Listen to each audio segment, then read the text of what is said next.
আপনারা অবহিত আছেন যে অন্তর্বর্তী সরকার কর্তৃক গঠিত বেতন কমিশনের সুপারিশ চূড়ান্তকরণ পর্যায়ে তা বাস্তবায়ন বর্তমান গণতান্ত্রিক সরকারের নীতি নির্ধারণী পর্যায়ে এক প্রকার অনীহা লক্ষ্য করা যাচ্ছে। বিশেষত বিগত বাজেট অধিবেশনে পেশকৃত 1 জুলাই 2026 থেকে নতুন বেতন স্কেল কার্যক্রমের প্রস্তাবে গণকর্মচারীরা আশান্বিত হয়েছিল, কিন্তু পরিতাপের বিষয় এই যে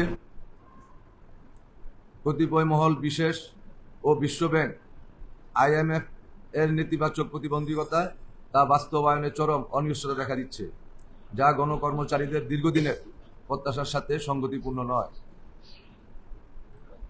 সাংবাদিক বন্ধুগণ, আপনারা জানেন ইতিমধ্যে দ্রব্যমূল্যের সীমাহীন ঊর্ধ্বগতি ও সামগ্রিক জীবনযাত্রার ব্যয় বৃদ্ধি পেয়ে নিম্ন আয়ের কর্মচারীরা দুর্বিষহ অবস্থায় জীবনযাপন করছেন। বেতন কমিশনের রিপোর্ট বাস্তবায়নে অনিশ্চয়তায় গণকর্মচারীদের মধ্যে তীব্র হতাশা ও গভীর ক্ষোভের সঞ্চার হয়েছে। এমতো অবস্থায় গণকর্মচারীদের মধ্যে বিরাজিত ক্ষোভ ও হতাশা নিরসনে অবিলম্বে বেতন কমিশনের গেজেট প্রকাশ ও তা বাস্তবায়নের বিকল্প নেই। আমাদের উপস্থাপিত দাবিসমূহ হচ্ছে: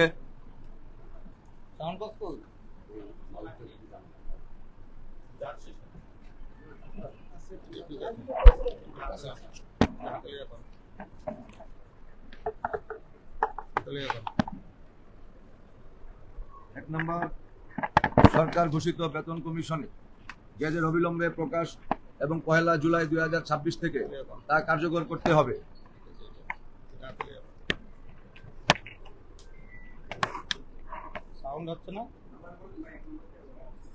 প্রাইম স্কেল সিলেকশন গ্রেড, শতভাগ পেনশন প্রথা পুনর্বহাল সহ প্রশাসনিক ও আর্থিক বৈষম্য দূরীকরণে সচিবালয়ের মতো এক ও অভিন্ন নিয়োগ বিধি প্রণয়নে জাতীয় সার্ভিস কমিশন এবং জাতীয় বেতন কমিশন গঠন করতে হবে।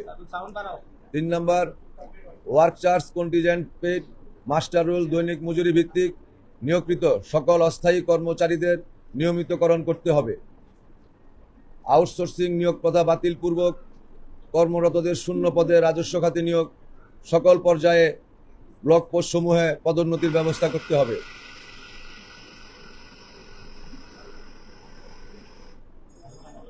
ILO কনভেনশনের 87 ও 98 ধারা মোতাবেক সকল দপ্তরে গণকর্মচারীদের ট্রেড ইউনিয়ন অধিকার নিশ্চিত করতে হবে। আগামী 10 আগস্ট 2026 সোমবার অবিলম্বে বেতন কমিশনের গেজেট প্রকাশের জন্য মন্ত্রিপরিষদ সচিব এর মাধ্যমে মাননীয় প্রধানমন্ত্রী বরাবর স্মারকলিপি প্রদান করতে হবে। আমাদের দাবির প্রেক্ষিতে গণকর্মচারীদের জন্য সরকার ঘোষিত রেশন ব্যবস্থা চালুর ঘোষণায় আন্তরিক ধন্যবাদ ও কৃতজ্ঞতা জানাই। আমরা এই সংবাদ সম্মেলন থেকে নিরঙ্কুশ সংখ্যাগরিষ্ঠতায় নির্বাচিত বর্তমান গণতান্ত্রিক সরকারের দৃষ্টি আকর্ষণ করে বলতে চাই, অবিলম্বে বেতন কমিশনের গেজেট প্রকাশ এবং তা বাস্তবায়ন না হলে দাবি পূরণে আন্দোলনে আরো কঠোর কর্মসূচি ঘোষণা করা হবে। পরিশেষে আজকের এই সংবাদ সম্মেলনে উপস্থিত হয়ে আমাদের সাংগঠনিক কার্যক্রমকে উৎসাহিত করার জন্য আপনাদের সকলকে আন্তরিক কৃতজ্ঞতা ও অবশেষে ধন্যবাদ জানাচ্ছি। আসসালামু আলাইকুম।